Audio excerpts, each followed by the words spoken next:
Bonjour, on a tous en tête l'industrie 4.0, les robots, les données, l'automatisation, mais la grande question c'est et après? Eh bien, ce qu'on va voir aujourd'hui, c'est que la suite, ce n'est pas juste plus de technologie, c'est une véritable révolution centrée sur l'humain. Allez, c'est parti, on plonge au cœur de l'industrie 5.0. Voilà la question qui est sur toutes les lèvres. Après une décennie d'industrie 4.0 qui a tout misé sur la technologie, est-ce qu'on est arrivé au bout? Est-ce que c'est ça le futur de l'usine? La réponse est non, pas tout à fait. En fait, une nouvelle vision est en train d'émerger et elle change vraiment la donne. Et voilà, tout est dit dans cette phrase. C'est ça la clé de l'industrie 5.0. On ne parle pas d'une simple mise à jour logicielle ou d'un nouveau robot. Non, non, c'est bien plus profond. C'est un vrai changement de mentalité. L'idée, c'est que la meilleure technologie du monde, eh bien, elle ne vaut rien sans le cerveau, la créativité, bref, la touche humaine derrière. Ok, alors c'est quoi exactement ce nouveau focus sur l'humain? Attention, l'idée n'est pas du tout de jeter l'industrie 4.0 à la poubelle. Au contraire, on va construire dessus. On va lui ajouter cette dimension qui manquait peut-être un peu, l'humain. Juste pour qu'on soit tous sur la même longueur d'onde, l'industrie 4.0, c'était ça. Des outils incroyables, la robotisation à fond, les capteurs partout, le big data, bref. Elle a créé l'usine connectée. Et cette base, elle est super solide et même indispensable pour la suite. Et là, la différence saute aux yeux. D'un côté, l'industrie 4.0, ce sont nos fondations, l'automatisation, les données, tout ça. De l'autre, l'industrie 5.0 ne vient pas remplacer ça, non, elle ajoute des couches par-dessus. Trois dimensions clés en fait. D'abord, on remet l'humain au cœur du réacteur, ensuite, on intègre la durabilité, non pas comme un bonus, mais comme un vrai objectif de performance, et enfin, on pousse la personnalisation des produits comme jamais, tout en restant super efficace. Bon, tout ça c'est bien beau en théorie, mais concrètement, comment ça marche? Sur quoi ça repose?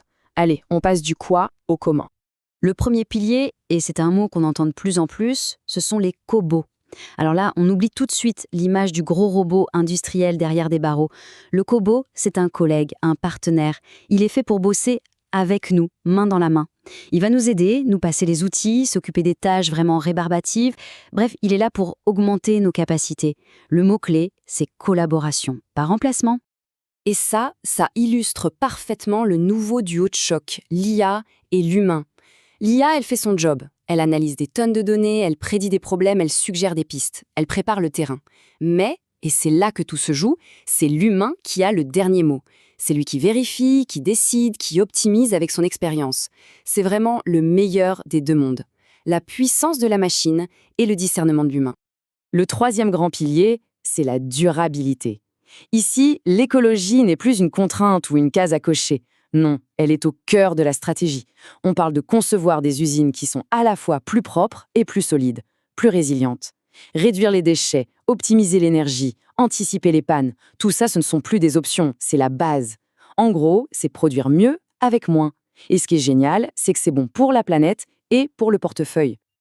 Ok, la théorie est claire, mais maintenant, projetons-nous. Ça ressemble à quoi une usine 5.0 au quotidien? Voyons quelques exemples pour que ce soit bien concret. Premier cas, imaginez un technicien en train de faire un boulot de haute précision. Et là, juste à côté de lui, un cobot qui lui tend pile le bon outil au pile bon moment. L'opérateur, lui, peut se concentrer à 100% sur son savoir-faire, sans se soucier du reste. Autre exemple, côté sécurité cette fois. Pensez à une IA qui, en toute discrétion, analyse certains paramètres pour détecter si un opérateur est fatigué. Et si c'est le cas, hop, une petite alerte. Ou alors, le rythme de la machine ralentit un peu. Ici, la technologie devient un véritable ange gardien. Et pour le client final, ça donne quoi? Eh bien, ça donne la possibilité de configurer le produit de ses rêves sur Internet et de le recevoir à la maison 24 heures plus tard. C'est ça la magie de la personnalisation de masse, rendue possible par une production super agile. Alors, on le voit, ce modèle est innovant. Mais est-ce que c'est vraiment gagnant-gagnant? La réponse est un grand oui. Et c'est là toute la force de cette approche. C'est un double avantage stratégique. C'est vraiment le cœur du sujet. D'un côté, pour l'entreprise, les bénéfices sont évidents. Productivité, réduction des coûts, agilité. Mais là où ça devient révolutionnaire, c'est que de l'autre côté, l'humain aussi est gagnant. Plus de sécurité, un travail moins pénible et surtout de nouvelles compétences, plus de créativité. Et c'est ça la vraie révolution. On sort de l'idée que le bien-être de l'un se fait au détriment de l'autre. Ici, les deux se nourrissent mutuellement. Alors, pour conclure, qu'est-ce qu'on doit retenir de tout ça? C'est qu'on est en train de redéfinir complètement notre relation avec la technologie au travail. Ce n'est pas une rupture technologique, c'est une évolution humaine. C'est exactement ça.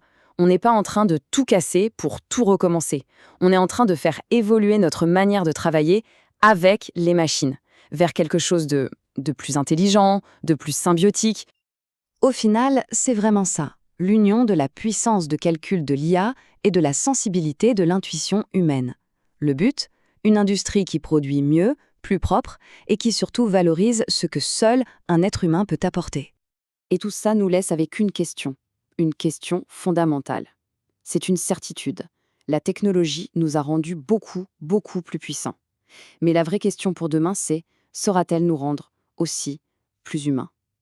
La réflexion est ouverte. Merci d'avoir suivi cette analyse.